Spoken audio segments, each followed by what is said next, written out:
It was a rainy day. Went the rain on the window.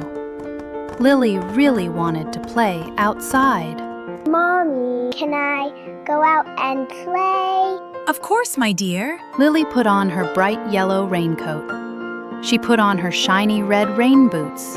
And she took her favorite red umbrella.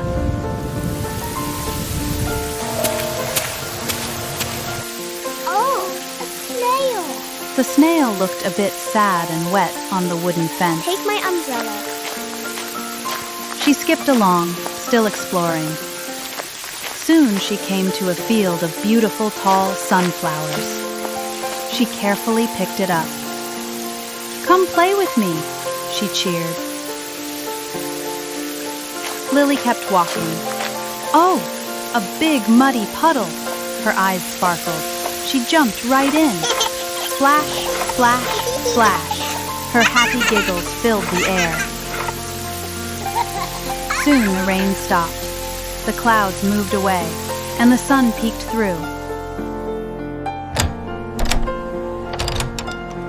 Mommy, I'm home!